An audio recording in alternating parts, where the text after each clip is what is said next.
Welcome to Behind the Bastards, the show where the Lakers and the Clippers are the same thing, the exact same thing. Sophie, we're already going. We're running. We're running, Sophie. All right. I'm recording. Oh. Mm-hmm. Are they still... Keep that all in. All of this in. Uh-huh. I saw that. Are they still owned by Steve Ballmer? They are still... Right? The Clippers are still owned by Steve Ballmer. They are down 0. They're down 2 games, 0-2 in the first round, even though they were picked to win and they lost at home both games. It's funny you bring up Steve Ballmer. Oh yeah, this is such a great transition. About Steve Ballmer today. That's why I brought it up. Yeah, and Microsoft. This is Behind the Bastards, the show that started 47 seconds ago. Because I didn't inform anyone when it started because I wanted to say that the Lakers and the Clippers are the same thing. They are not. Because I wanted to make Sophie angry. It did make me angry because it's very insulting to compare the Lakers 17 championships to the Clippers the same amount as me. That's how we did it. We're doing it. It's done. Welcome to the podcast. Anderson has the same amount of rings as the Clippers, but she doesn't have thumbs. We're doing a podcast. I think that they are indistinguishable. But you know who's not indistinguishable? All of our other guests and our current guest. Wow. Andrew T. Because Andrew T. is distinguished, a distinguished man, a distinguished podcast guest. How are you doing, Andrew? I'll say I'm more of a distinguished podcast guest than a distinguished man. That is for fucking sure. Thanks for having me. Well, you are one of my very favorite guests. We always have such a good time when we talk about terrible things. But because you're like talented in bullshit, you're always like working on TV shows. So Sophie and I had to sabotage your career in order to get you back on the podcast. So welcome back. I appreciate it. Yeah, you're welcome. Thank you. I'm sorry. I'm sorry about the car bombs, but I don't know any other way to make a podcast. It is. It's effective. It's a way to be heard. That's what people say about car bombs. Effective. Yeah. Well, Andrew, today our show is titled, our working title is Bill Gates, the child molestingest pedophile in the history of slander. Now, Andrew, today you and I are going to have a debate primarily about whether or not Bill Gates sexually trafficked children. Now, my stance on the matter is yes, absolutely. And I know your stance is, and I want to make sure I'm getting this right, because you talked about this before we started the show. Yes, absolutely. And if you want to dispute this, please sue me, Bill Gates, you pasty scum-sucking coward. That's how you framed it, right? I feel like I wouldn't say scum sucking, I guess. Mm-hmm. That doesn't feel like me. But everything you are a better writer than me, so yeah, you probably would have pretty close.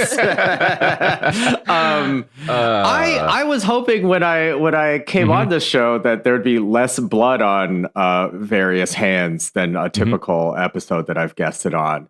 No, and I guess not. I mean, in a way, we're still talking about imperialism. Now, normally the imperialism you and I talk about is, our old buddy King Leopold. Who's one of the greats. And the Brazilian dude, who John of God, was that his name? Oh yeah, John of God. Oh God, that was harrowing. Yeah, that was horrible. We don't have to do a greatest hits episode right now, but damn, that shit was. I was actually just remembering it. It was like, I just feel so bad with that list of episodes that we've asked you to guest. You were also on the episode about the Andaman Islands, which was just wall to wall ethnic cleansing. Yes. So I was like, I will say. In all honesty, before I got here, I was like, is there a chance that I was about to potentially make the argument that, given like the class of person Bill Gates is, is he even the worst of the tech billionaires? But I suppose I'm about to be disabused of this line of reasoning. That's a debatable point. That we had to leave a lot out of this motherfucker of an episode, which is one of the things that's kind of, when you actually try to list all of the damaging things Bill Gates has done, it's an additional course of study in how toxic billionaires are, because you realize my God, they're able to do so much. It's because all they need to do is have a whim and shotgun money out to a team of people to make that whim real. And then they've impacted the lives of millions of folks, and it took them 11 minutes. Yeah, or just a thought or a whim or a tweet or whatever. Yeah, I guess that was my only thought. I was like, This one is the like graded on a curve. I'm curious to actually hear where Bill Gates lands. Yeah, I'm interested in your thoughts on that, Andrew. So without further ado, let's start the episode. Part 1, Bill Gates is absolutely a sex offender, and that is legally actionable slander. Which is the... Sophie, can we go with that as the title? No, we can't. Can we publish that? Unfortunately, I feel like our overlords would be very unhappy with us. All right, well... And I like having a place to live. Well, let's put a pin in that. We'll see. Yeah, we'll see. Well, let's put a pin in you having a place to live, because who knows how this episode's going to go. Cool. So... William Henry Gates III was born on October 28th in Seattle, Washington, a town too rad for him to deserve. His father was William H. Gates Sr., who used to be alive, but now is not that. William Gates Sr. was a prominent corporate lawyer and a World War II veteran. His mother, Mary Maxwell Gates, was a girl boss and served on the board of directors for the First Interstate Bank System and the United Way. His mom's dad had been the president of a national bank, so, money. Right? Like your dad, your maternal grandpa is a bank president. Your dad's a wealthy corporate lawyer. Like you're not just like rich, you got like family money. Right. So religion was present, but doesn't seem to have been a huge factor in Bill Gates's childhood, or in the Gates family childhood. He had 2 siblings. The family attended a Protestant Reformed church. Bill's parents hoped he would follow in his father's footsteps and pursue a law degree. But from what I've read, they didn't put a lot of pressure on him to follow a specific path. His family was close. They played a lot of board games together. Sunday dinner was at the same time every week, and they wore matching family pajamas. So, oh my God. Like a very, very, like this family sends out cards every year on time. Like it's one of those kind of families. They're exhausting. That bothers me so much. Mm-hmm. So he was like a real ass Poindexter growing up. Absolutely. Did you hear his name? He has a William Henry Gates III matching pajama. Like, he has, and he didn't go by the very cool nickname Bill Hen, which is what I would have gone by. So Bill Gates Sr. admitted in interviews in the 21st century that when Bill Gates, the one we know, was growing up, he was somewhat emotionally distant as a father. And a number of folks have said this. And it's kind of usually written as like, well, this is just sort of like a sign of the times, right? Like he was a child of the 1920s, Right. That's kind of how those people are gonna be. He worked hard and he left most of the child rearing up to his wife. He was serious and he talked to his kids like they were adults. His oldest daughter later recalled, he'd come home and he'd sit in his chair and eat dinner, but there was never any kind of warm, give me a hug kind of thing. Now, Bill's mom had been an athlete and an honors student, and she had extremely high standards for her kids. This was less of a push your kids to follow a specific path thing, and more of a you have to work hard and do your best at whatever you choose to do kind of thing, though. She encouraged her children to try music and sports, even if they were bad at those things, because failure was a good experience to have. And Bill was terrible at music, which, same. Now, the Gates children were expected to dress nicely be on time because both parents were members of high society. They had to learn to socialize with prominent adults at an early age. Bill followed his mother's guidance. He was a voracious reader from an early age, and he read the World Book Encyclopedia series from beginning to end. So exhausting kid. Oh. God. What are you reading, Bill? Volume F of the encyclopedia. The entire encyclopedia. Oh my God. I guess I have to say, if you catch your small child reading the encyclopedia from beginning to end, you gotta put some poison in his food or something. You gotta slow that brain down. Give him something. He's not going anywhere good. Yeah, get him on drugs. Just give him some. Honestly, give him liquor. Get him to have him start drinking. That does explain Encarta. Yeah, it doesn't explain Encarta. It's a shame that after the encyclopedia giving him so much joy as a child, he went on to commit such a crime against encyclopedia kind as Encarta. So his parents liked that he was a big reader, and they would reward his hunger for knowledge by offering to buy him any book he wanted. It should not be a surprise that he grew up super nerdy and was bullied from an early age for being small and weird and obsessed with books. Which, say. I was the kid who always had like a book underneath the table in like math class. I got in a lot of trouble for that shit. Yeah. Yeah. I was definitely a little bit of that, but it's also just like That's not just why he was born. He just is such an unpleasant dweeb. Yeah, I think he was probably a real dick. Just judging by everything that comes later. I guess it wasn't just the books. Yeah, so obviously getting bullied caused him to withdraw further into his own little world, and this started to worry his parents. His dad attempted to counter this by making young Bill work as a greeter at their parties and as a waiter at professional functions for his law firm. Jesus What? Again, exhausting family. I mean, a family that has parties that requires a greeter is... Yeah. That's wild shit. Holy fuck. Again, this whole family could have just get them to start drinking, you know? Yeah. They could have all used a problem, you know? Right. That's the thing. His family clearly does not have enough problems. They're rich, they're high society. They need more problems is what I'm saying. Yeah. Holy fuck. Okay. Exactly. That's you know, this is gonna I feel like this childhood is gonna possibly start gonna feel exonerating. It's amazing how fucked up it was. I mean, actually, like we'll get to that in a bit, but it is amazing that like it really gives you an insight because his dad comes across as very reasonable in interviews, like just an extremely reasonable man. But then you realize like, okay, your kid was getting beat up in school, so your solution was to make him be a waiter to rich people because you thought that would help.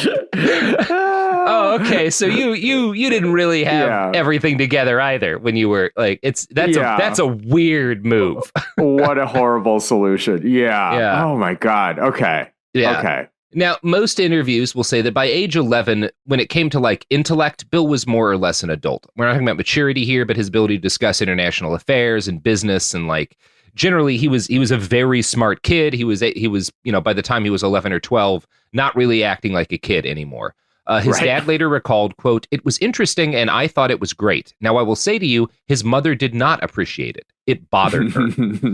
And she was bothered because Bill's intellect made him arrogant and led to clashes with his parents. And I'm going to quote from the Wall Street Journal here.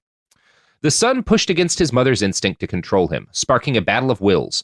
All those things that she had expected of him, a clean room, being at the dinner table on time, not biting his pencils, suddenly turned into a big source of friction. The two fell into explosive arguments. He was nasty," his sister says of her brother. "Mr. Gates Sr. played the role of peacemaker. He'd sort of break them apart and calm things down," says the eldest sibling. "The battles reached a climax at dinner one night when Bill Gates was around 12. Over the table, he shouted at his mother in what today he describes as utter, total sarcastic, smart-ass kid rudeness. His father responded by throwing a cold glass of water at his son's face, to which his son responded sarcastically, 'Thanks for the shower.'" Oh, God. This doesn't sound fun at all. What a tool. What an unbelievable tool. Real young Sheldon vibes up in here. I know. Fuck you, child Bill Gates. I mean, again, this is why more children need to drink. Yeah, slow them down. We got to slow down generation. What is it after Z? Z1? I mean, eventually it's going to be simply generation final. Yeah, generation final. Thank God. Oh my God. After Z? Is there an after Z? I don't think it's happened yet. Yeah. But like what the Bill Gates story informs us of is that somewhere out there is a kid who could become the future Bill Gates if somebody doesn't put a steel reserve in his hand fast enough. Yeah. Like, or some Boone's Farm. Kids love Boone's Farm. Give them some Boone's Farm. When I get rich, I'm going to start a charity that just distributes Boone's Farm to precocious children. I mean, you could just bring Sparks back. Mm-hmm. That feels like Sparks is good for kids. Yeah. That's how it basically got, you know. Hey, kids, it's an energy drink, but it'll make you dumber. Now, the throwing water in his son's face story is a story you'll find a lot written in articles about Bill, particularly in the early 2000s. Now, this is the period we're talking about, like what led to this today, but the early 2000s was when Bill started kind of stepping away from Microsoft and into philanthropy. And so there was suddenly a rush of articles like, because he had been, I don't know, people don't really know this. We're going to be talking about why. I think people who weren't, super cogent during the 90s. He was like the devil to a lot of people in the 90s. And then throughout the aughts, he got really rehabilitated. His image did, because he went from like the evil overlord of the mega corporation that was, fucking everything up, to like the guy curing malaria, basically. I guess it is true because it is a little hard to remember how pervasive Microsoft. Yeah. Like, right. You literally, unless you are a very unpleasant Bill Gates type, couldn't have a computer without Windows on it. Yeah. Yeah, it was a different era of technology. And so this, for whatever reason, when this like rush of articles came out kind of burnishing Bill's reputation in the early 2000s, this story wound up on them a lot. And they tended to portray this moment, his dad throwing water in his face, as like a turning point for young Bill Gates, where he realized like, oh, I'm being an asshole, and where his parent, like when everything kind of like turned around for him and his family. But I've run across other articles that were written in a similar time period and were less of like shameless plugs, and more, and these articles make it clear that his behavioral problems went deeper than that, and there was not as clean a break when they stopped as Gates and his family like to portray. I found a Washington Post article that noted Bill spent so much time in his room during his adolescence that his mom would buzz him on the house intercom to ask what he was doing, and he would shout back, "I'm thinking. Have you ever tried thinking?" So again, he's a real asshole about being smart. Oh my God. Like my mom would have slapped the shit out of me if I'd said, like, not that that's good, but like I would have gotten the shit slapped out of me for saying that sort of thing. Yeah. Now the fight made it clear to his father and mother that things were getting out of control. So they took him to a therapist. Bill later recalls telling the therapist, "I'm at war with my parents over who is in control." The therapist told his mom and dad that their son was going to eventually win his struggle for independence, so their best bet was to let him have his freedom now and see how he handled it. So that's what they did. They took him out of his old school and they enrolled him in a private school, Lakeside Prep. And the idea was that this school would give him more freedom and that would resolve his behavioral problems. I don't know the extent to which it resolved his behavioral issues, because I think he kept being a dick. Right. But he absolutely loved the school, and it was it's what made him. Going to this specific school is what made him into the man that he became. And it's here I should probably note that of all of the people I've studied in this series, Bill Gates is absolutely the luckiest. I think he might have the most privileged upbringing I have ever encountered. And that includes like fucking kings. Like, right. In terms of like the time he was born, the time he was raised, the resources his family had, like they not only, but it's also like, not only did they have money, not only did he grow up in a time when like opportunity was exploding in this country. Not only were his parents upper class, but they were thoughtful and understanding in excess of the norm for his era. They were willing to give him freedoms exactly. That was very few people are. So like just comprehensively the luckiest man I've ever heard about. He also lucked into a good therapist, which people who have tried to find therapists can say is like not a common thing, especially finding a therapist whose answer to behavioral problems is going to be, you just got to let your kid do his shit, you know? Yeah. It's all good. The it's all good approach. Yeah, the it's all good approach. And then he lucked into Lakeside Prep, which, you know, not only was like a lot of rich kids go to fancy schools. Lakeside Prep was not just a fancy school. It was a school with a computer. Now, Bill started there when he was 13 in 1968. An era for which 99% of people, the term computer meant either some shit NASA uses or like sci-fi nonsense. Probably less than 1% of 13-year-old boys had meaningful access to computers in this time period, and Bill Gates was one of them. That's what it just staggeringly fortunate. Right. Like at that time, the other, it feels like the other possible meaning or access to computers, literally a human being who computes numbers. Yeah, like a guy with an abacus. Yeah. So the reason that Bill's school had a computer is that when he was in 8th grade, the Mothers Club at Lakeside held a rummage sale, and they used the profits from it to buy a teletype Model 33 ASR terminal, and they also rented a block of time on a General Electric computer. So Bill gets access to this machine because the Moms Club at his school is forward-thinking enough to be like, we should probably get a computer so these kids can, like, that seems like it might be the future. And Bill is immediately obsessed with the machine. He starts programming. He starts creating new like languages and shit.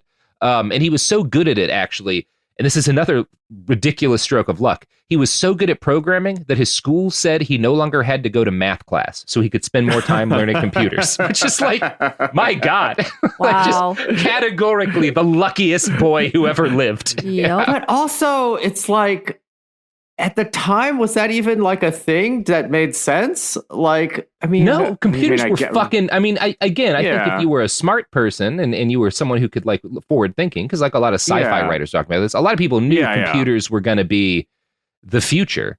Right. It would still be good to have done a little bit of high school math, I guess. Yeah. I mean, I assume he was ahead of it. Like they were also like, this kid's good enough at math. He's not going to, he doesn't need to. It's fine. Yeah.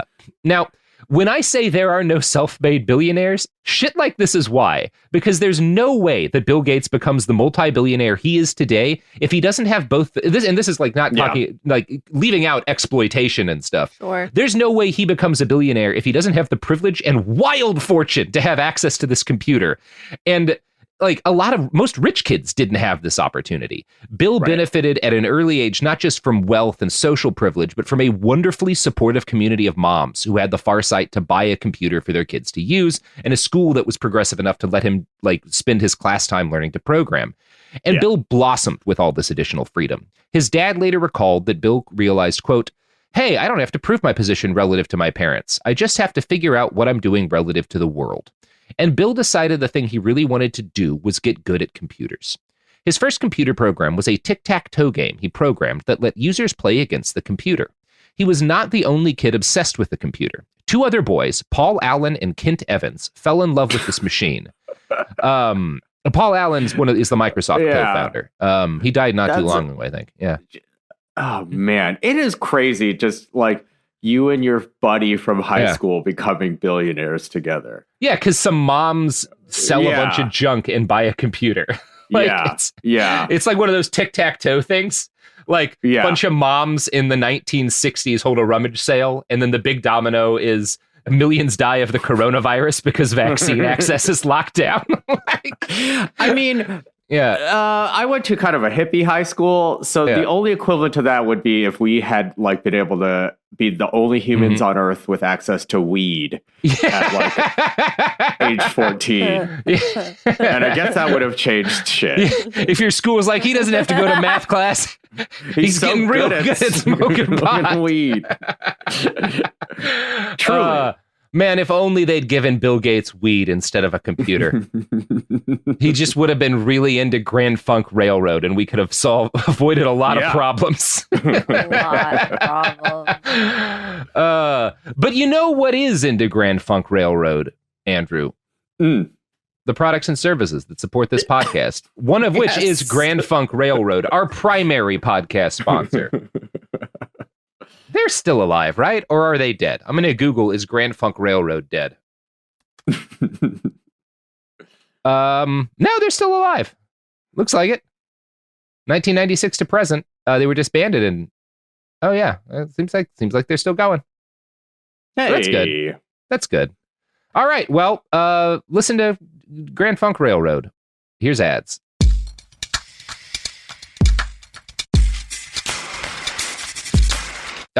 We're back. We just listened to some GFR. I call them GFR, Andrew. It's just kind of a thing within the GFR community. So I don't know why we're talking about Grand Funk Railroad today. So yeah, Bill Gates gets real into computers with Paul Allen and this other kid, Kent Evans. Now, Kent Evans was Gates's early best friend. He was a weird kid who carried a briefcase filled with business magazines. So what the shit? I hate this high school full of dorks so much. I know. I was bullied as a kid, but it's making me want to go back in time to deliver swirlies. Like, we need time traveling. There's a TV pitch. Time traveling bullies going back to like beat up kids who turn into monsters. Let's take care of this shit. We got to deal with this. Yeah. Got some kid who was an incredible bully back in the 80s, and he retires to like go fly fishing in Montana. The government finds him on his farm, like, you're needed. Yeah. This man can deliver 13 swirlies in the space of 7 minutes. No one's ever equaled that.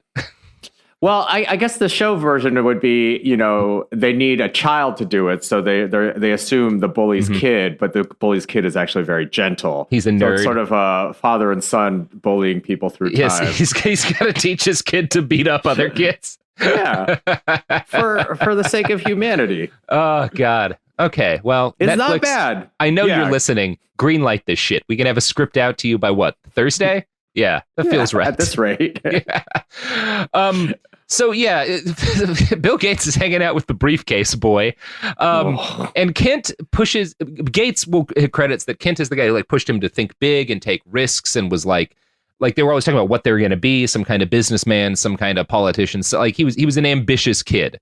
And together, Gates and Allen and another kid named Rick Wayland, who was another Microsoft founder, started the Lakeside Programmers Club. Now, despite the term club, this was not a hobby for them. The goal from the beginning was to find ways to make money with computers. I'm going to quote from the Washington Post here. The club operated with minimal supervision. This was by design, says Fred Wright, the Lakeside math chairman, who provided that supervision. Our philosophy was, get a group of smart people together, give them tools, and get out of the way, Wright says. Again, incredibly lucky. That, he says, is the best environment to spur creativity, competition, and collaboration. If you want to see the roots of Microsoft's culture, look no further than the Lakeside Programmer Club, Kent's father says. The four boys spent late-night hours at Seattle's Computer Center Corp., C-Cubed, which offered time on a Digital Equipment Corp machine per an agreement with Lakeside. When C-Cubed went out of business in 1970, the Lakeside Programmers Club nearly imploded in a civil war. Gates and Evans agreed to buy a set of DEC tapes cheap in a bankruptcy auction, without the knowledge of their partners. They hid the tapes in a room at Lakeside, and when Allen learned of this, he found and kept them. Livid, Gates and Evans threatened legal action. They were 15. So these kids are having like corporate legal spats as 15-year-olds over the secret computing machines they bought and hid from each other to keep a leg up on their teenage friends. Oh my God. Maybe there should have been a little more superstition. Yeah. It's one of those things. Like a Ryan Murphy show. You should let kids be kids. You should let kids explore, but also someone should have sat them and said, guys, you are not a warring you are not warring megacorporations. You are children. Yeah, share the fucking tapes. Do one normal thing. Do a normal thing and stop carrying the briefcase around, Kent, for the love of God. Everyone hates the briefcase. We hate the briefcase. We hate you. Yeah. You're going to feel bad about that in a second. So as their adolescence rolled on, Bill and Kent started taking consulting jobs for local companies that had computers, but no one who knew how to use them very well. They would often work in exchange for free computing time. In their junior year, a Lakeside teacher hired them to automate the school's class scheduling system. They did several all-nighters to get the program ready. Then, on Memorial Day of that year, Kent took a break to go mountain climbing. Now, he was not an athletic kid, but he was someone who was prone to getting obsessed with things. And he had decided rather suddenly that he wanted to get good at physical tasks. So he got into mountain climbing.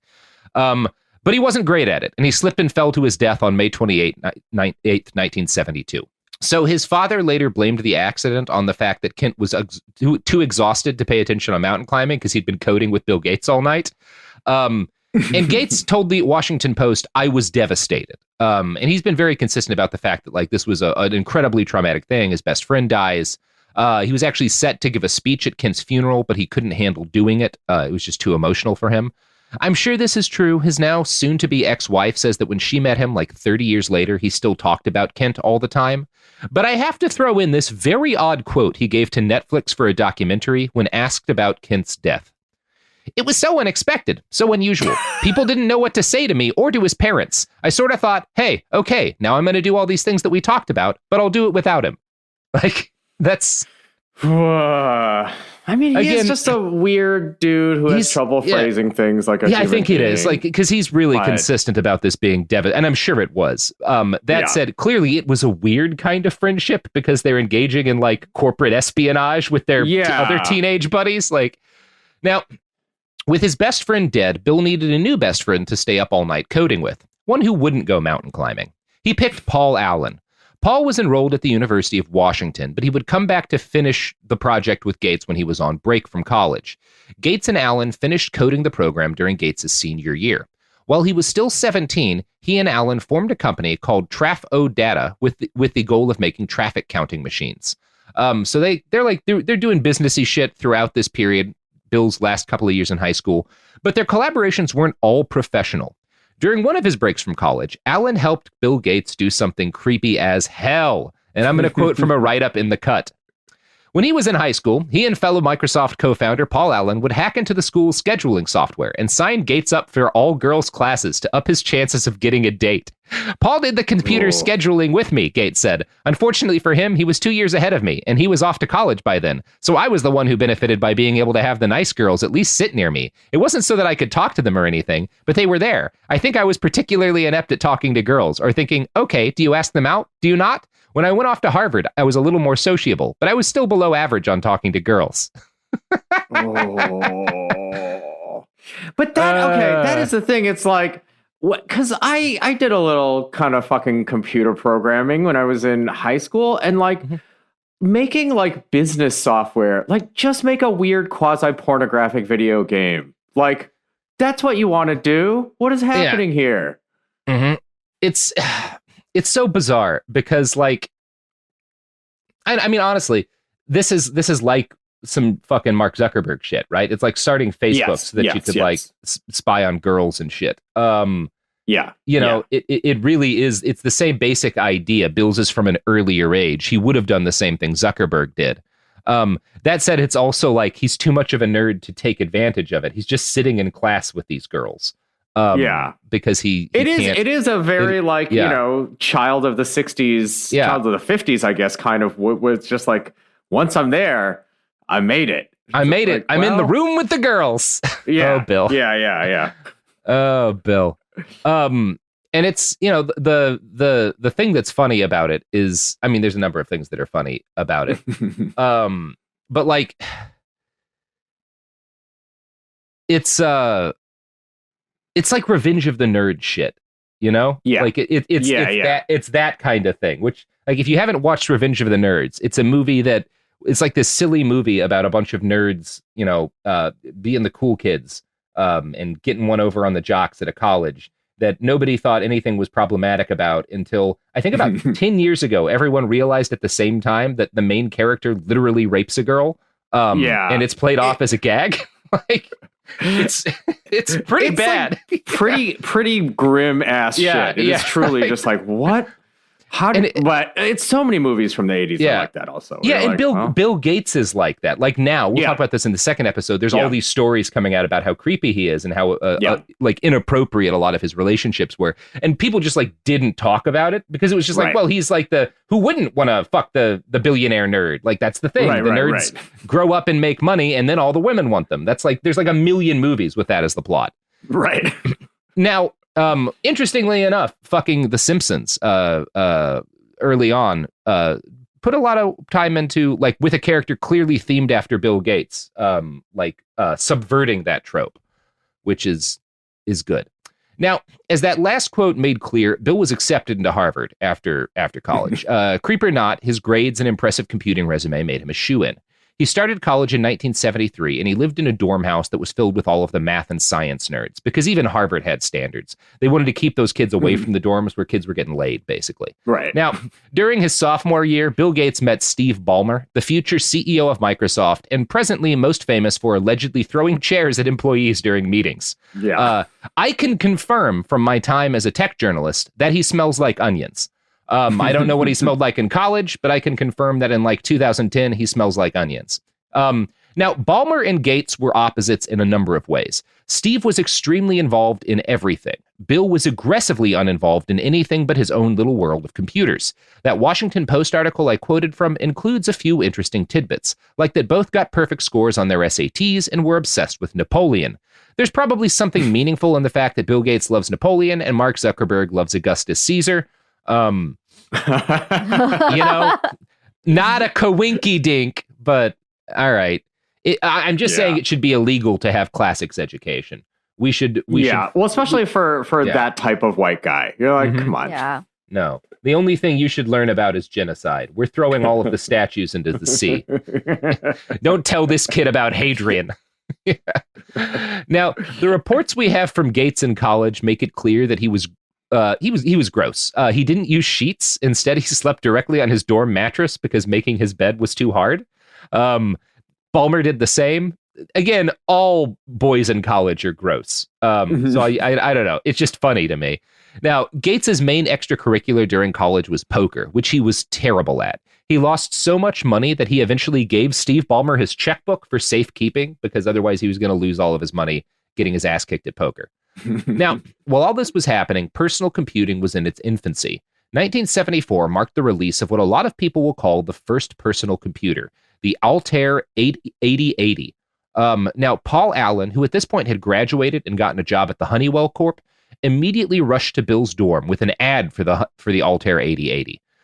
He and Gates quickly wrote a letter to the computer's manufacturer, MITS, asking if they could write software for it in BASIC.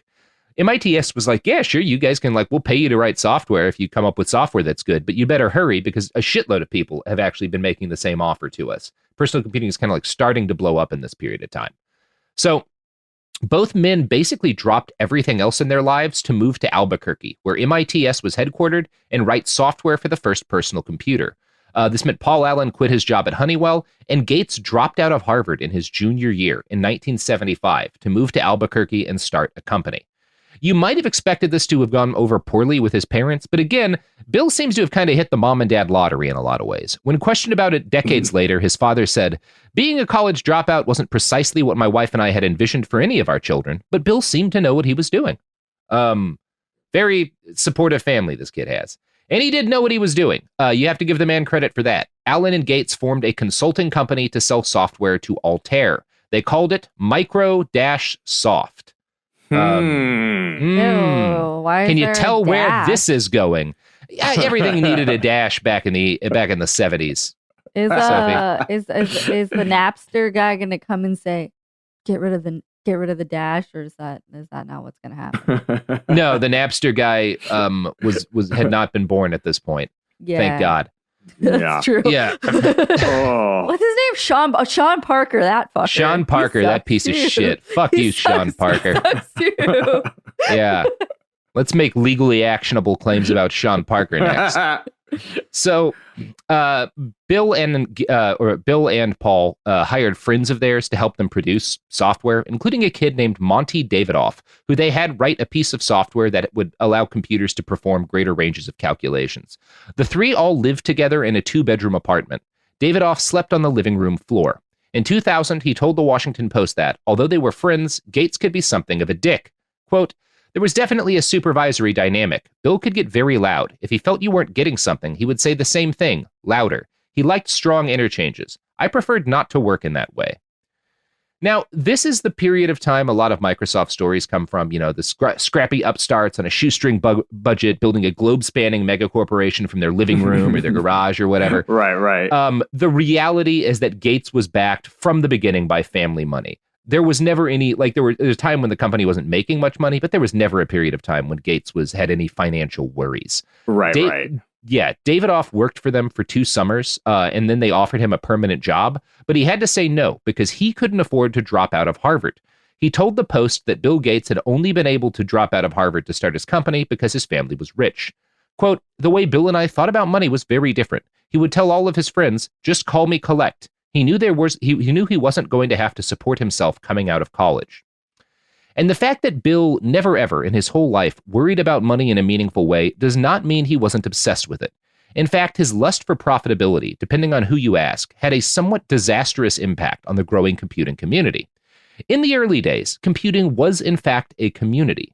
These were the days when any given computer was a DIY project. Most personal computers, you would have to solder parts of it together to get it working or to add things. You're using fucking tools and shit to, anyone who has a computer is doing this shit. You're coding programs on these weird paper things. I couldn't. Right. Yeah. It's very much DIY. It's actually not all that different from the 3D printed gun community is today. It's a bunch of people, everything is shared. All of these programs are shared. You don't pay money for them. Usually you just or if someone buys it, they then just copy it and send it for free to their friends. That's the way this stuff really works. And computer hobbyists had a powerful sense of solidarity. In the early days of Microsoft, Gates and Allen were selling software to those hobbyists. Only not everyone who used Microsoft software actually paid for it. A lot of these people were poor. Buying a computer was all they could afford to do, so they weren't buying the software. And there was a brisk open trade in free software, from each according to their resources to everyone according to their needs. Microsoft programs were very popular with this set. One expert later wrote, "Hobbyists loved it. They loved it so much they were willing to send paper tapes, around to each other for free." Now, this was critical in Microsoft's success because it spread adoption of their products, but it enraged Bill Gates that people were getting software for free. In 1976, he penned an infamous open letter to computer hobbyists. He accused them of all of stealing his software and said that resellers who sold computers with his programs already on them were basically robbing them.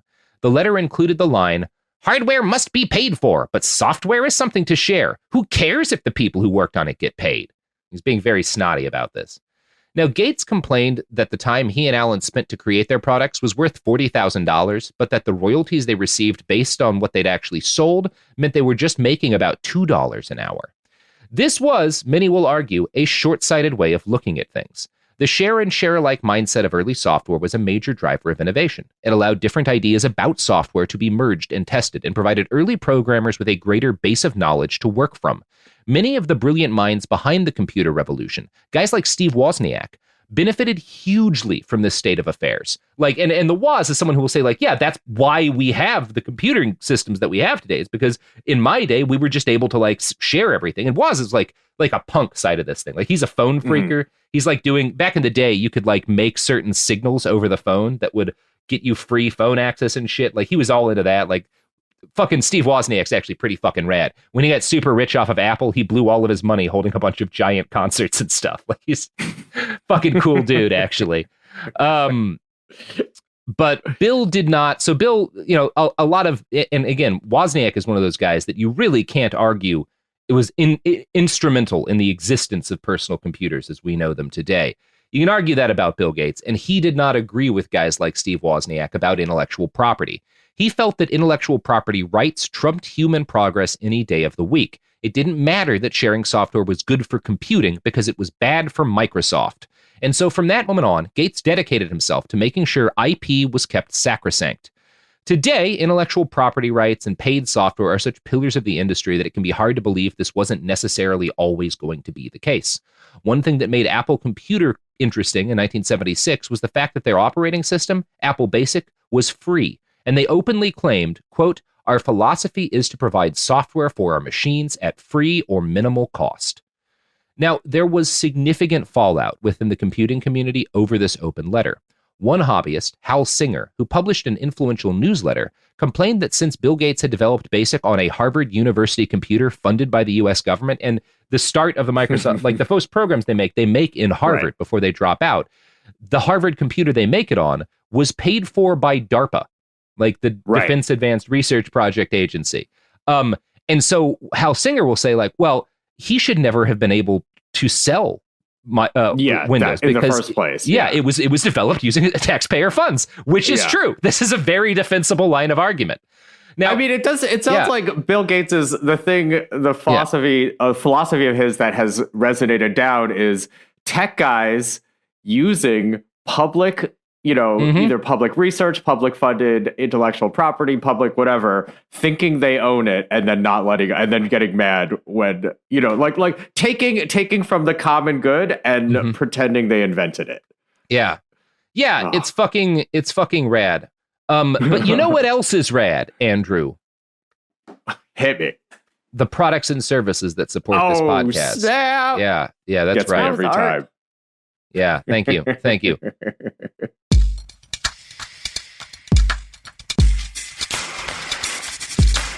We're back, and we're talking about non-consensual relationships with stuffed animals.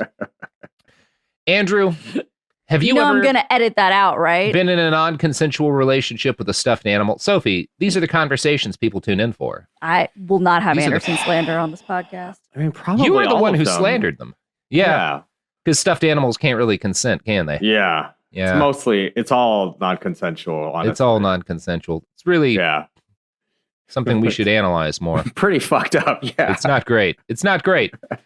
But you know what is consensual? I cut that entire conversation out of the Sophie, podcast, so it doesn't matter. This is all staying in. This is all gold. According to my edit notes, it is not. Well, according to my edit notes, Chris, you don't have to do that. We can keep this in. You can fight the system.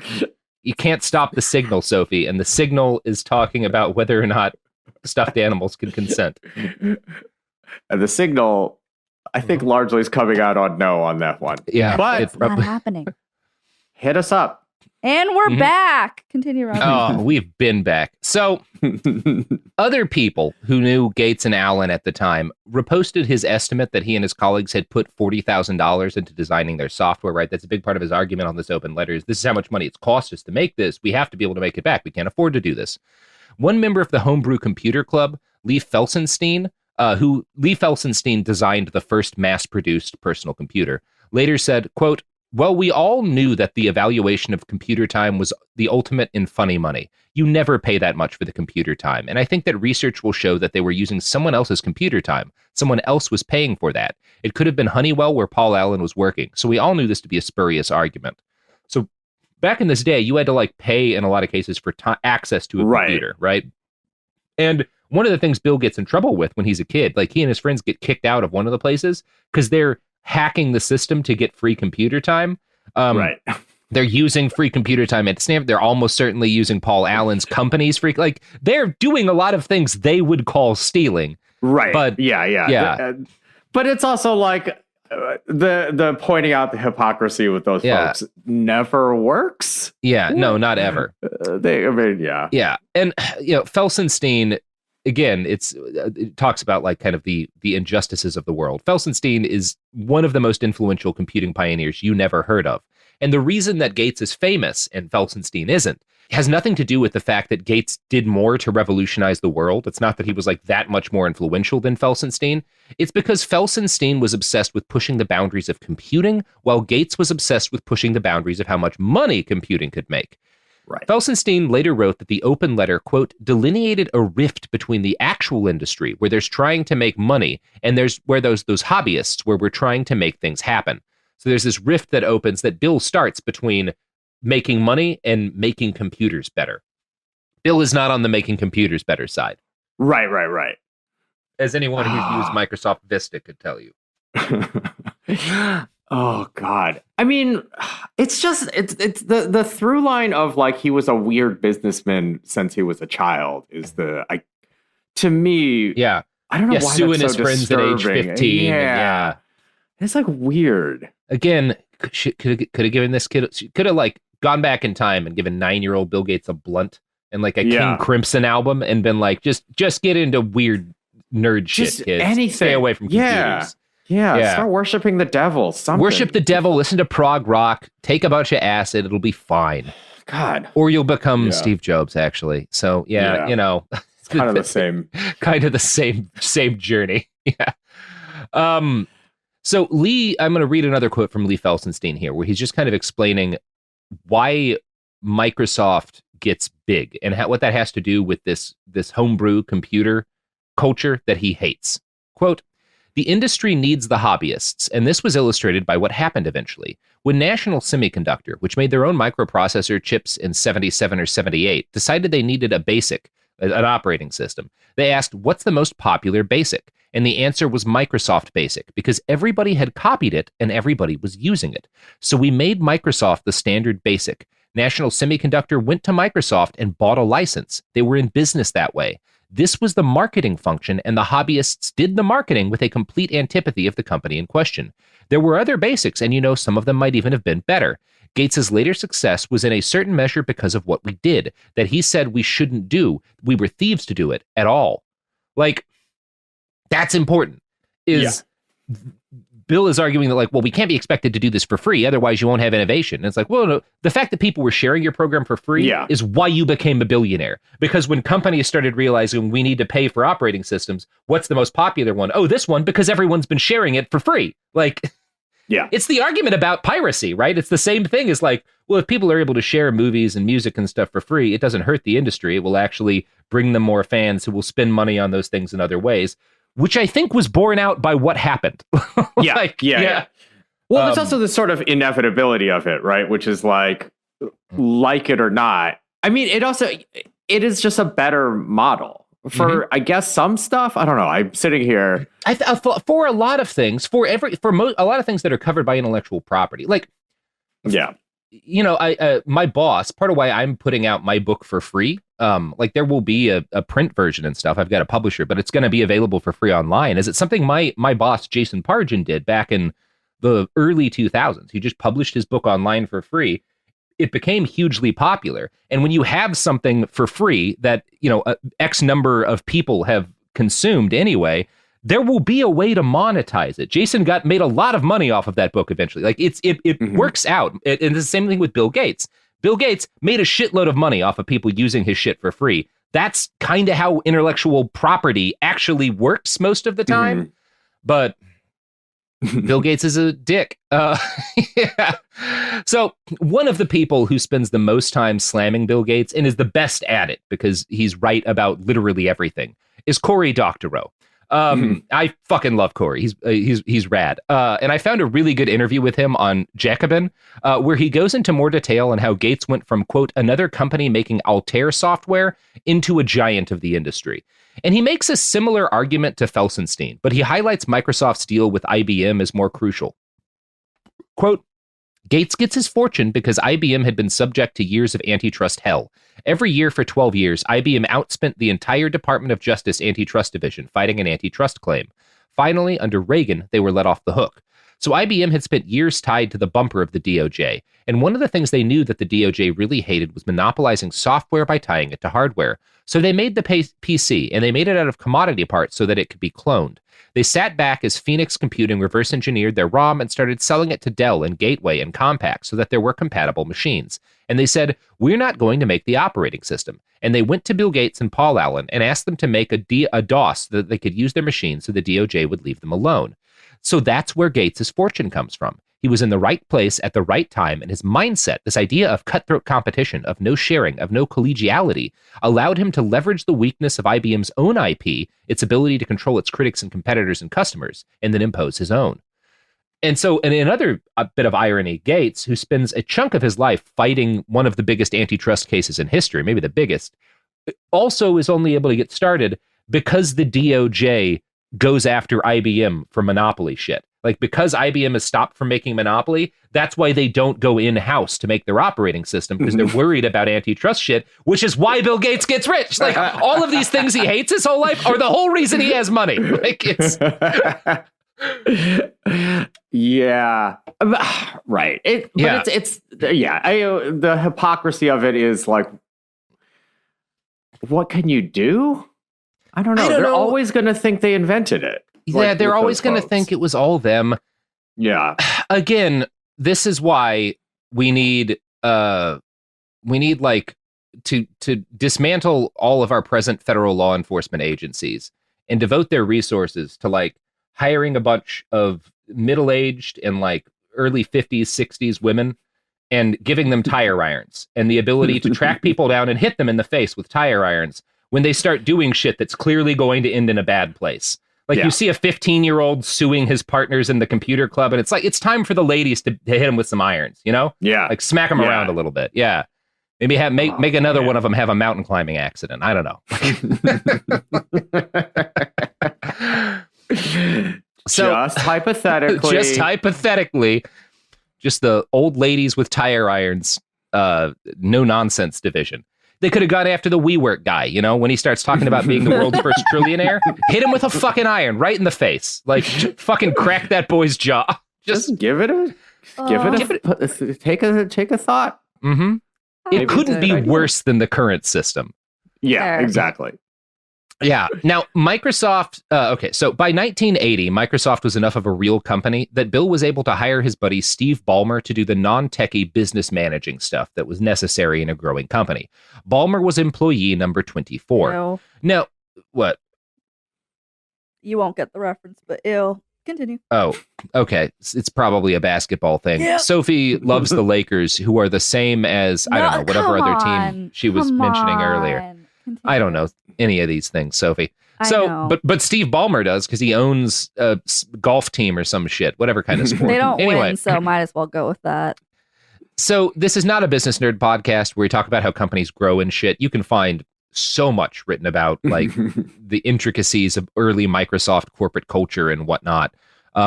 And it's all boring as hell. Apple is a lot more fun because Steve Jobs is a freaking lunatic. Right. Just like he's literally like a filthy vagrant who like forces everybody to smell his rancid ass as he like refuses to shower for weeks and lives in the office. He's a hoot.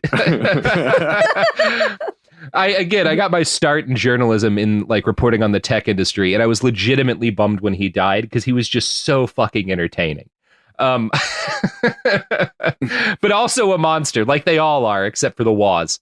Someone's going to tell me about Steve Wozniak designed Israeli missile to technology or some shit and make me really sad, but I don't know anything about anything bad he's done yet. So there were twists and turns, obviously, in the story of Microsoft's growth, but the gist of it is it expanded steadily over the 80s. In 1986, it had its IPO, which is the IPO is when it goes public on the stock market. That's when all of the people who found a company get rich as shit. And Gates gets, I mean, he's always been rich, but he gets everyone money at this point. From 1987 on, he was never off the list of wealthiest Americans. Now, Gates and Ballmer, right? Like, that's how long he's been fucking rich. I hate that stat. Yeah. Wow. Now, Gates and Ballmer fought constantly. They were as much rivals as they were friends. And again, Steve Ballmer is allegedly throws chairs at employees during meetings when they argue with him. So, like, the two would get into screaming arguments over just about anything. One friendly chess match between the two ended in Bill Gates throwing a tantrum and tossing the board in pieces off the table. But none of this fighting seems to have harmed the expansion of the company. In the 1980s, Ballmer headed the team that developed Windows. By the 1990s, Apple and Microsoft were the biggest names in the computing game. The history of that rivalry is something we could get into, but honestly, both are helmed by narcissistic assholes. What do you care? The story of Gates' crapitude has less to do with like shady shit that he did fighting another giant company, and more to do with how he constantly assaulted anyone trying to innovate in a way that might reduce Microsoft profits. Cory Doctorow describes this as a process of tying. Quote, he ties the ability to get Windows or DOS on your machine to an agreement not to pre-install rival products. He can sabotage the operating system, which he does through vertical integration. He sells you an operating system and a suite of applications that run on it, and then if you make a competing application, he can tweak the operating system. Excel, for example, had a long-running competitor that was, by all accounts, better, called Lotus 1, 2, and 3. The motto at Microsoft was, DOS isn't done until Lotus won't run. And every new release would just fall apart. So they literally sabotage other products so that they won't work on Microsoft machines. Bill and Microsoft also had the ability to strategically snuff out rivals by bundling free versions of rival products into the operating system. So in Toronto, there was a great software success story called Delrina that made the world's most successful fax software. One day they started including free fax software with Windows, and no one ever bought a Delrina license again. That was the end of it. But Gates was able to do what everyone who's dreamt of a command economy wanted to do, subordinate the individual priorities of other market actors to his needs to achieve a strategic goal, in this case for his own enrichment. So that's fucking cool. Now, all of this went very smoothly for Gates and for Microsoft until the latter half of the 1990s. Now, throughout the 90s, the Justice Department is kind of on an annual basis sending out their equivalent of like warning shots saying like, we're investigating potential antitrust at Microsoft, but nothing really solid materializes until Bill Gates decides to take aim at a plucky little web browser called Netscape Navigator. Yes. Now, if you're not as old as us, especially if you came of age after the dominance of social media, browser preference probably doesn't mean a lot to you. Like, people can argue about Firefox or Chrome or Safari or I don't know, fucking Opera. But unless you're using Microsoft Edge like some sort of goddamn heathen, all browsers are more or less fine from a usability standpoint, right? People, I'm sure people are going to be, no, if Firefox, you're like, fuck you, I don't care. They're all basically like, fuck it, like whatever. Indistinguishable. Yeah, exactly. Yeah, but back in the day, Netscape was the only PC browser that wasn't an unholy nightmare to use. Like, everything was trash, and then there was Netscape Navigator, this oasis of competent design in a sea of mostly Microsoft Explorer-flavored shit. Like, fucking Netscape ruled. Consumers loved it, and that drove Gates crazy. In 1995, he had some of his people meet the developers of the browser and offer to invest in the company. Microsoft reps were extremely complimentary at this meeting. The friendly attitude did not last, though. From a write-up in a blog dedicated to the book 1995, the year the future began, quote, "The pretense of cordiality dissipated on June 21st, 1995, at a 4-hour meeting at Netscape headquarters in Mountain View, California, at which representatives of Microsoft delivered what Netscape considered a heavy-handed threat: divide the market for web browsers or face the prospect of annihilation. According to detailed notes of the meeting made by Mark Andreessen, Netscape's co-founder, Microsoft's representatives proposed restricting the Netscape Navigator browser to older versions of Microsoft's Windows operating systems. That would mean excluding Navigator from Windows 95, the upgraded operating system that Microsoft was planning to release. Now, at the time, no one was 100% sure if Microsoft was legally allowed to do this.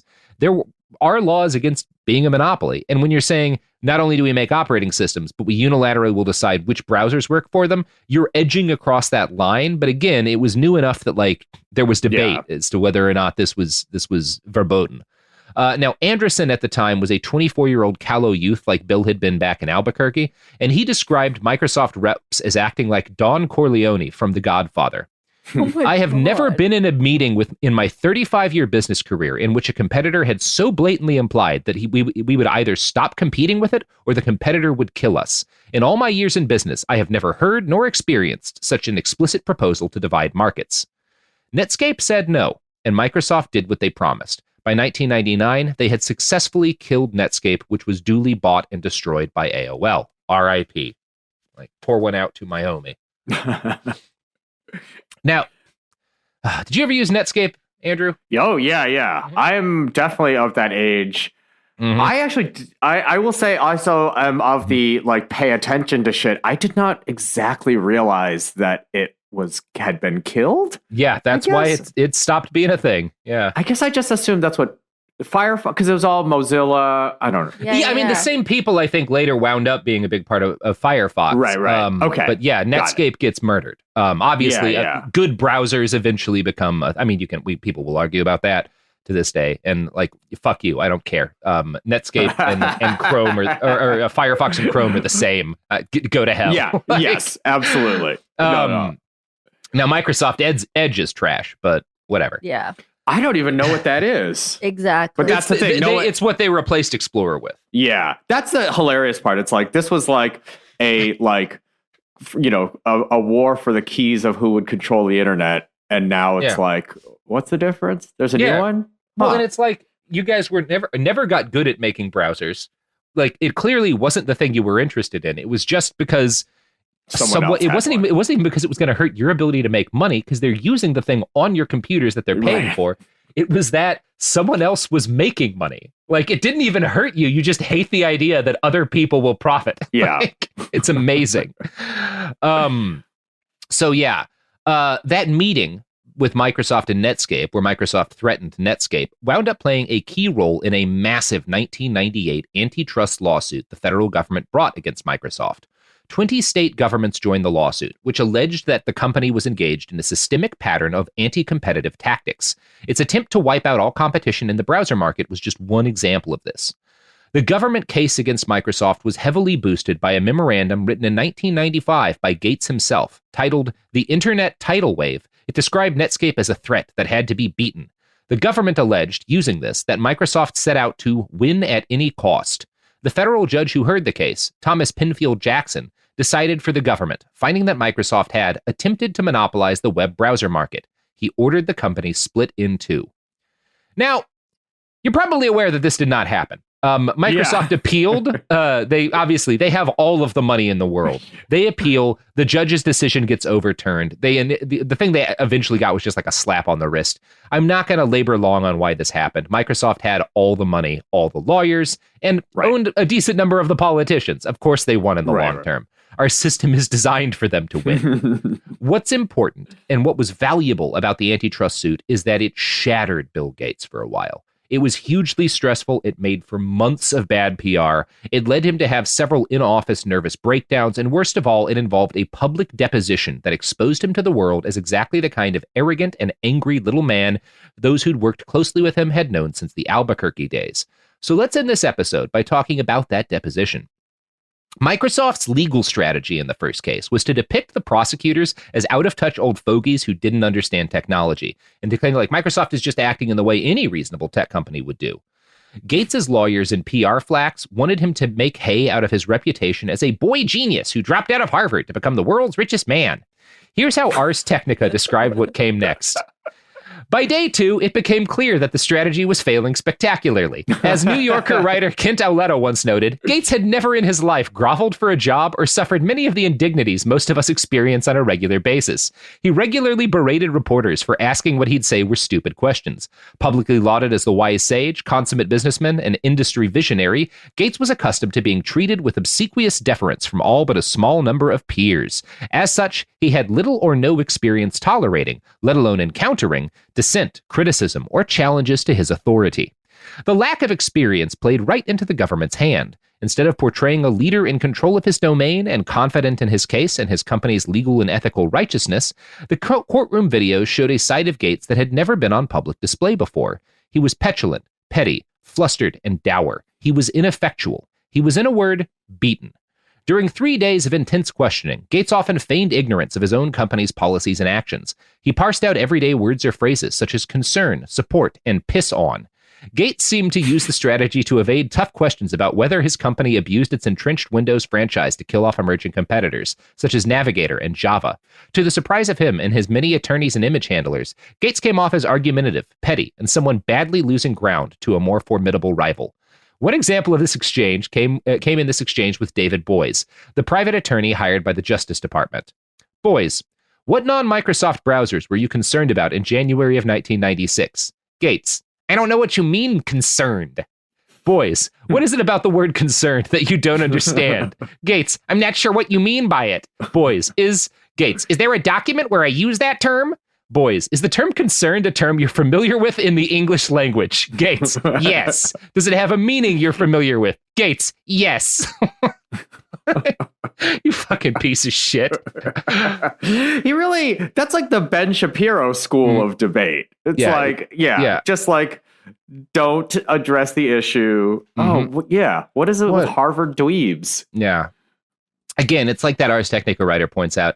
Like he's never had to grovel for a job. He's never had to deal with indignities. At one point, Thomas Penfield Jackson, the judge hearing the case, started laughing.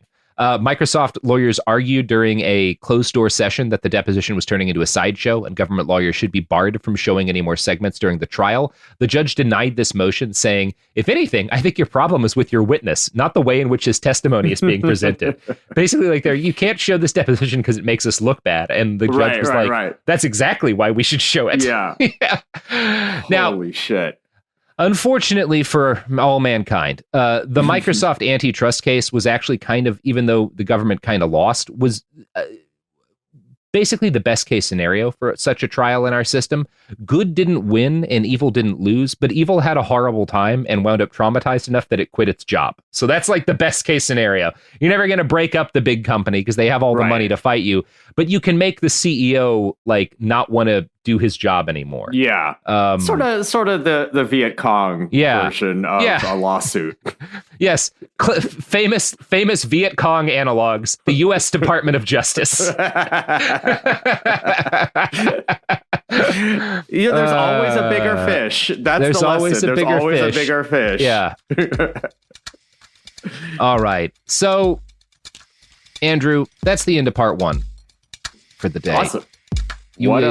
What a story. What a tale. You got any pluggables to plug?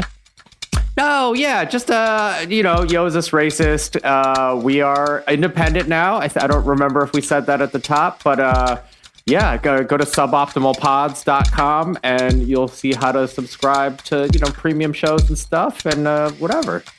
See, that's exciting because in part 2 we are going to have to ask, hey, yo, is that racist? Amazing. a couple of times. Can't wait. Pods.